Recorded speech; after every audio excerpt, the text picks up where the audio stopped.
नमस्कार दोस्तों, स्वागत है आपका हमारे इस यूट्यूब चैनल पर। जी हाँ दोस्तों, इस वीडियो हम आपको बताएंगे दोस्तों, ये मातृ लाभ है।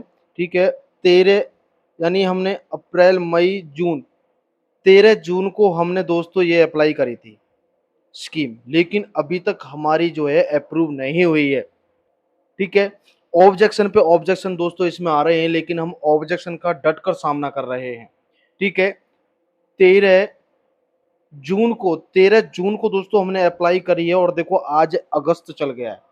पूरा जुलाई, पूरा जून, पूरा अगस्त निकल गया, और आज देखो 1 सितंबर हो चुका है, लेकिन अभी तक हमारी ये स्कीम प्रॉपर तरीके से कंप्लीट नहीं हुई है। 70% हुई है दोस्तों ये। ठीक है जी, ये मैंने अपनी बेटी का एक मात्र लाभ भरा हुआ है कि अब हमारी जो बेटी हुई है तो उसके 36,000 रुपये यहाँ पे मिलते हैं। ठीक है, इस स्कीम को हम ओपन करते हैं। देखो, ये हम स्कीम को ओपन कर दी हमने। ये देखो, हमने स्कीम को ओपन कर दिया है। ये मात्र लाभ है 30,000 रुपये मात्र, मात्र एवं 6,000 रुपये की पौष्टिक आहार के लिए वित्तीय सहायता बच्चे के जन्म के उपरांत दे होगी। ठीक है, जब बच्चा हो जाएगा 30,000 रुपये। ठीक है, मातृ लाभ एवं 6,000 रुपये पौष्टिक आहार के लिए वित्तीय सहायता बच्चे के जन्म के उपरांत होगी। ठीक है, लाभ प्राप्त करने की यहाँ पे हमारी शर्त थी, पंजीकृत महिला श्रमिक की 1 वर्ष की नियमित सदस्यता होनी चाहिए, यानी हमारी लेबर कॉपी 1 साल पुरानी होनी चाहिए। बच्चे के जन्म के उपरांत जन्म प्रमाण पत्र आपको इसमें अपलोड करना है। मातृ लाभ 2 बच्चों तक दिया जाएगा। देखो, 2 बच्चों तक दिया जाएगा, लेकिन बच्चों का क्रम ना देखते हुए यह 3 लड़कियों तक दिया जाएगा। ठीक है, यदि आपकी 3 लड़की हैं तो 3 लड़कियों तक आप 36,000 रुपये इस ले सकते हो। ठीक है, आवेदन पत्र सभी दस्तावेज के साथ प्रसव होने के 1 वर्ष के अंदर सक्षम अधिकारी के पास जमा करवाना अनिवार्य है। यानी 1 साल का इसमें टाइम रहेगा। जैसे ही बच्चा हुआ, बच्चे के 1 साल होने से पहले ही आपको इस स्कीम को अप्लाई करना है। 1 साल के बाद में आपको इसमें रीजन देना पड़ेगा डिले का। ठीक है, वो हमने दिया था, हम सारा प्रोसेस आपको बताएंगे। पति द्वारा किसी विभाग, बोर्ड, नगर निगम से पितृ लाभ लेने की अवस्था में मातृ लाभ देने हो। ये दोस्तों, यदि यह स्कीम आप कहीं और से ले रहे हो पितृ लाभ, तो आपको इस स्कीम का बेनिफिट नहीं होगा। ठीक है, ये तो हमने बता दिए दोस्तों इसकी शर्तें, लेकिन हमारी ये स्कीम अप्रूव क्यों नहीं हुई है? देखो, आवेदन की तिथि है हमारी 13 जून की 2024 की, लेकिन अभी भी यह इन प्रोसेस दिखा रही है दोस्तों।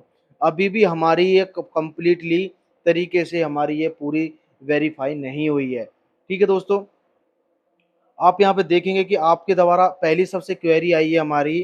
ठीक है, ये आई है 1 जुलाई को। ये क्वेरी आई है कि आपके द्वारा अपलोड किए गए दस्तावेजों में निम्न कमियां हैं। निम्न कमियां हैं, कृपया सही दस्तावेज दोबारा अपलोड करें। ठीक है जी, आवेदक के बच्चे के जन्म की तिथि 1 साल के अंदर आवेदन।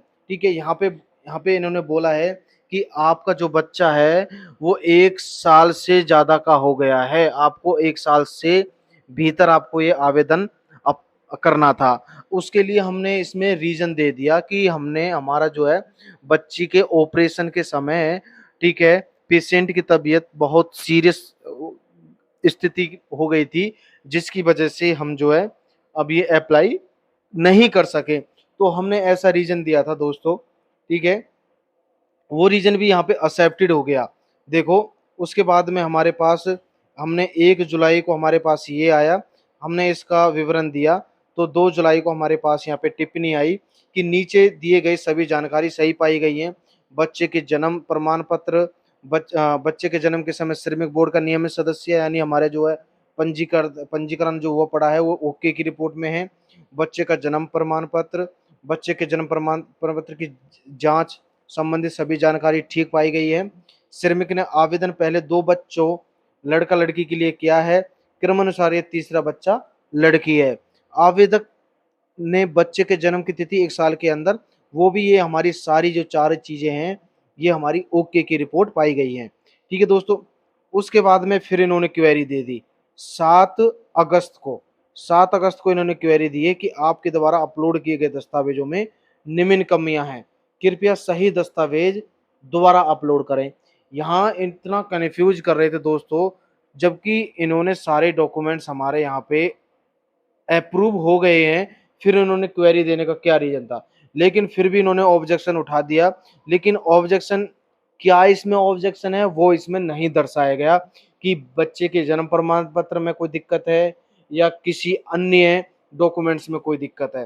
ठीक है, फिर हमने इस पे हमने टिप्पणी किया कि डिपार्टमेंट को हमने रिक्वेस्ट किया, यदि हमारे कोई डॉक्यूमेंट्स में या कोई भी चीज में यदि कोई दिक्कत है तो वो हमें डॉक्यूमेंट्स आप बताओ, वो डॉक्यूमेंट्स हम आपको प्रोवाइड कराएंगे। और यदि हमारे इन डॉक्यूमेंट्स में यदि कोई दिक्कत है तो वो हमें बताओ, वो हम इसको ठीक करके आपको फिर से अपलोड करेंगे। ठीक है, हमने इनसे रिक्वेस्ट करी। फिर इनका फिर क्वेरी आ गया 21 अगस्त को। 21 अगस्त को फिर इन्होंने क्वेरी दे दिया कि आपके द्वारा अपलोड किए गए पहले दस्तावेजों में निम्न कमियां हैं, कृपया सही दस्तावेज दोबारा अपलोड करें। फिर इन्होंने लिखा please upload children Aadhaar card number. यहाँ पे इन्होंने लिखा कि बच्ची का यहाँ पे आधार कार्ड आपको अपलोड करना है। ठीक है, हमने बच्ची का आधार कार्ड हमने बिल्कुल नीट एंड क्लीन अपलोड कर दिया। ठीक है, फिर यहाँ पे ये सारी चीजें बताई गई हैं कि ये सारी चीजें ओके की रिपोर्ट है। ठीक है दोस्तों, ये हमने अपलोड कर दिया। अब क्या, देखो पहले तो इन्होंने ये मांगा बच्चे का आधार कार्ड। ठीक है, 21 अगस्त को। ठीक है जी, 21 अगस्त को हमने बच्चे का आधार कार्ड अपलोड कर दिया। फिर उन्होंने फिर कोई कमी निकाली। दोस्तों डिपार्टमेंट पैसे देने का नाम नहीं दे रहा है। 13 जून को हमने अप्लाई किया है, आज 1 सितंबर हो गया है, लेकिन इस हमारी स्कीम को अप्रूव नहीं कर रहे। 36,000 रुपए की हमारी स्कीम है और डिपार्टमेंट ऐसे परेशान कर रहे हैं जैसे कि डिपार्टमेंट अपने जेब से पैसे दे रहा है। दोस्तों यहाँ पे इन्होंने मांगा चिल्ड्रन का आधार कार्ड नंबर, हमने आधार कार्ड नंबर इनको दे दिया। फिर इन्होंने फिर कोई ऑब्जेक्शन उठाया। फिर क्या ऑब्जेक्शन उठाया इन्होंने, फिर इनका 29 अगस्त को फिर क्वेरी आ गया। 29 अगस्त को 3 बजे विभाग ने फिर ऑब्जेक्शन उठा दिया कि आपके द्वारा अपलोड किए गए पहले दस्तावेजों में निम्न कमियां। ये एक बार में दस्तावेज तो बता नहीं रहे कौन सी निम्न कमियां हैं। ठीक है जी, स्टेप बाय स्टेप ये बता रहे हैं और दोस्तों हरासमेंट करने की कोशिश की जा रही है। ठीक है, फिर इन्होंने लिखा कृपया सही दस्तावेज फिर से अपलोड करें। ठीक है दोस्तों, फिर उन्होंने लिखा फिर से दस्तावेज फिर से अपलोड करें। अब दोस्तों बच्चे के जन्म के ये संबंधित जानकारी, अब इन्होंने लिखा है कि यहाँ पे देखना क्या लिखा है, बच्चे के जन्म प्रमाण पत्र पर क्यूआर कोड। अब दोस्तों इनको क्यूआर कोड आप विश्वास नहीं करोगे, मैंने बिल्कुल डाउनलोड जो किया है ना, ये बच्चे का जन्म प्रमाण पत्र वो मैंने अपलोड किया था, नीट एंड क्लीन था। और मैंने अपने फोन से भी स्कैन किया था, हर किसी के फोन से स्कैन किया था, स्कैन हो रहा था। बट इन्होंने क्या लिख दिया कि वो स्कैन नहीं हो रहा है, कृपया इसकी स्पष्ट कॉपी फिर से अपलोड करें। दोस्तों इन्होंने फिर लिख दिया कि फिर से आप अपलोड करें। इतना हरासमेंट किया जा रहा है दोस्तों। फिर मैंने क्या कराया, फिर मैंने वो फिर से अपलोड कर दिया डॉक्यूमेंट्स। दोस्तों आज 29 अगस्त को इन्होंने एक क्वेरी दी थी कि बच्चे का जन्म प्रमाण पत्र फिर से अपलोड करें, क्यूआर कोड स्कैन नहीं हो रहा है। दोस्तों मैंने क्यूआर कोड बड़ा करके मैंने इसको अटैच किया है। अब देखते हैं क्या क्वेरीज आती हैं दोस्तों इनकी। दोस्तों और देखो सबसे बड़ी गलती इन्होंने देखो क्या कर रखी है, इसमें लिखा हुआ है कि श्रमिक ने आवेदन पहले 2 बच्चों लड़का लड़की के लिए किया। दोस्तों मैं आपको बता देता हूं, मेरे एक लड़का है एक लड़की है। ठीक है, क्रमानुसार इसने तीसरा बच्चा मेरे लड़की बता दिया, जबकि मेरे तीसरा बच्चा कोई है ही नहीं। ठीक है दोस्तों, मेरे 2 ही बच्चे हैं, लड़का व लड़की। यहाँ पे मेरे 3 बच्चे दर्शाए गए हैं जो कि ये भी रॉन्ग है। ठीक है, और मैंने पहले कभी भी इसका बेनिफिट नहीं लिया है, ये मैंने डिक्लेरेशन में भी दे दिया है।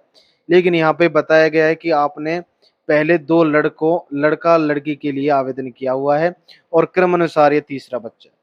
अब दोस्तों यहाँ पे देखना इतना इतना यहाँ पे गलत ये हरासमेंट की जा रही है। ठीक है दोस्तों, ये देखो मैंने सारी क्वेरीज भी यहाँ पे दिख रही हैं। यहाँ पे देखो आप, जवाब दिए हैं मैंने, ये 3 बार मैं जवाब दे चुका हूँ एज पर जो ये डॉक्यूमेंट्स मांग रहे हैं। ठीक है, प्रयासों की संख्या मेरी 1 है। ठीक है, यहाँ पे लिख दिया गया है, आप ये लाइन पढ़ लेना दोस्तों। मेरी तीन दो दो स्कीम जो है मेरी रिजेक्टेड हो चुकी है इसी की वजह से। यहाँ पे लिखा हुआ है आपके पास प्रारंभिक दस्तावेज जांच के लिए अधिकतम 3 प्रयास हैं, कि इसलिए कृपया सही दस्तावेज अपलोड करें, अन्यथा आपका आवेदन आगे नहीं बढ़ सकता। ठीक है दोस्तों, यहाँ पे मेरी 2 एप्लीकेशन रिजेक्ट हो गई हैं। ठीक है, अब यहाँ पे मेरे प्रयासों की संख्या अभी फर्स्ट है। अभी मेरे पास 2 और पड़ी बची हुई हैं। और दोस्तों यहाँ पे मैंने जवाब दिया था, वो कह रहे हैं कि आपने 1 साल के अंदर क्यों नहीं इसको आवेदन किया। तो मैंने यहाँ पे लिखा है, बच्ची के ऑपरेशन के दौरान मेरी तबीयत बहुत खराब हो गई थी, जिसकी वजह से मैं आवेदन नहीं कर पाई समय पे। ठीक है दोस्तों, ये हमारी स्कीम बहुत टाइम से पेंडिंग पड़ी हुई है, लेकिन दोस्तों ये हमारी स्कीम अप्रूव नहीं हो रही है। यह स्कीम अगर मिल जाए तो थोड़ा बहुत हमें फ़ायदा हो जाए, 36,000 रुपये का इसमें हमें बेनिफिट होगा दोस्तों। लेकिन मुझे नहीं लग रहा कि ये स्कीम अप्रूव हो जाएगी, क्योंकि डिपार्टमेंट इतना हरासमेंट कर रहा है दोस्तों। सारे डॉक्यूमेंट्स मैंने नीट एंड क्लीन अपलोड किए हैं, फिर भी उन डॉक्यूमेंट्सों में कमी निकालने की कोशिश की जा रही है दोस्तों। तो दोस्तों स्कीमें बहुत हार्डली तरीके से ये चेक कर रहे हैं। ठीक है, और स्कीमों से पैसा निकलवाना बहुत भारी बात हो गया है।